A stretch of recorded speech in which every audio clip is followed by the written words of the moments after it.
আসসালামু আলাইকুম। আজ আমরা মেলায় চলে আসলাম। তো মেলায় যাচ্ছি, হাঁটতে হচ্ছে অনেকটুকু ভিতরে গিয়ে, তারপর আমাদের টিকিট কাটতে হবে।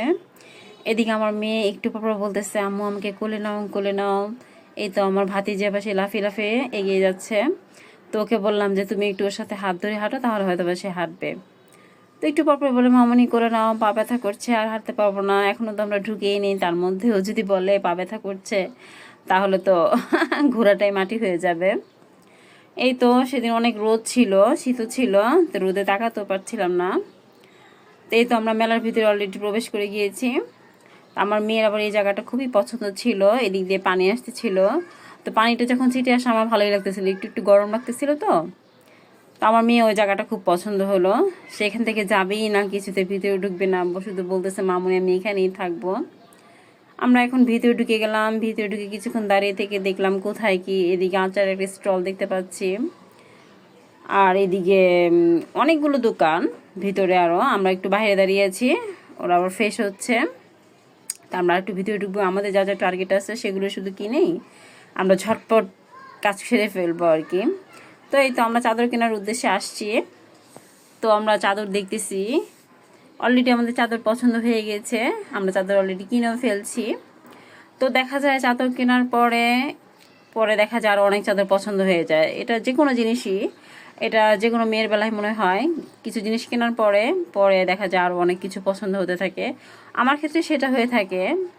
শপিংয়ে গেলে দেখা যায় কে কী কিনে সেটা আগে দেখি, তারপর সেটা দেখে আমিও নিজে কেনার চেষ্টা করি, দেখি ওই জিনিসটা আমার পছন্দ হয় কি না। তো মাথা খাটাতে ইচ্ছা করে না আর কি। যাই হোক, এখন আবার একটু আরেকটি স্টলে ঢুকে গেলাম মেয়েদের জিনিসপত্র কিছু কেনার জন্য। অর্নামেন্টসগুলো দেখতে পাচ্ছি কিছু। তো ভাবি আবার বলতেছে এখান থেকে কিছু কিনবে। তো বললাম আমি দাঁড়াই, মেয়ে নিয়ে। মেয়ে আবার বাহিরে, মানে ভিডিও থাকতে যাচ্ছে না এত ক্রাউডের মধ্যে, শুধুই বলতেছে বাহিরে যাব, ওখানে যাব।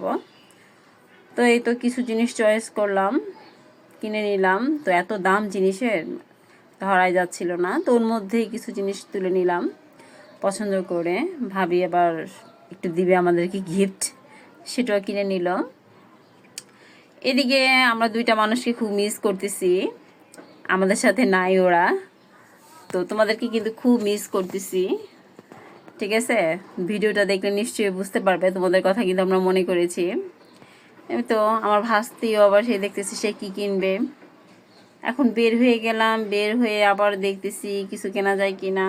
তো আমি আসলে মেলায় গিয়ে তেমন কিছু কেনার পাই না, বাচ্চাদের জন্য কি কিনবো সেটাও আমি খুঁজে পাই না। এই তো ওদেরকে একটু চিপস কিনে দিলাম, ওরা একটু কিছু কিনে না দিলে দেখা যায় হাঁটতে চায় না, মেলার ভিতরে ঘুরতেও চায় না। এদিকে মশলার দোকান দেখলাম, মশলার দোকান দেখতেও ভালো লাগে। এই তো কি খাবো করতে করতে কিছু খাবার পাচ্ছিলাম না, ঠান্ডাও যেহেতু আছে সেহেতু একটু কফি নিয়ে নিলাম। আমরা একটু কফি খেয়ে নিলাম, কফি খেলে ভালো লাগবে। এদিকে খাবারও কোনো আমি কিছু পাচ্ছি না যে কিছু একটা খাবো বা কিছু, এখানে কোনো কিছু খাবার আমার ভালো লাগে না। এর আগে আসছিলাম তো কোনো খাবার খেয়ে মজা পাইনি, তো ভাবলাম কফিটাই খেয়ে নেই যেহেতু ঠান্ডা আছে। তো কফিটা খেয়ে আমরা আবার একটু হাঁটা শুরু করলাম, শেষ বেলায় আর কি, বিকাল হয়ে গিয়েছে, আমাদের কেনাকাটা অলরেডি শেষ হয়ে গিয়েছে। টুকটাক জিনিস যা যা কেনা সেগুলি আমরা কিনে নিলাম। তো এখন আর কি খাবো, ভাবলাম গরম খেলাম, এখন একটু ঠান্ডা খেতে হয়। তো শীত ঠান্ডা যেটাই হোক, গরম তো আমার আবার আইসক্রিম খেতে ভালো লাগে, সেটা যে সিজনই হোক না কেন।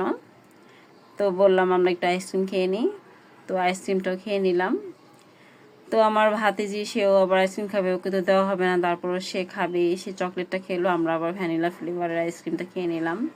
আমার মেয়ে আবার সেটা দেখে চাচ্ছিল না, আমার মেয়ে আবার দিক দিয়ে ভালো আছে, কারণ ওকে আমি আইসক্রিমের সাথে মানে একদমই যোগাযোগ করাইনি যে আইসক্রিম জিনিসটা কেমন হয় খেতে বা কি, ওটা সে আমার কাছে চায়ও নি। যাই হোক, এদিক দিয়ে মানে আমার মেয়েটা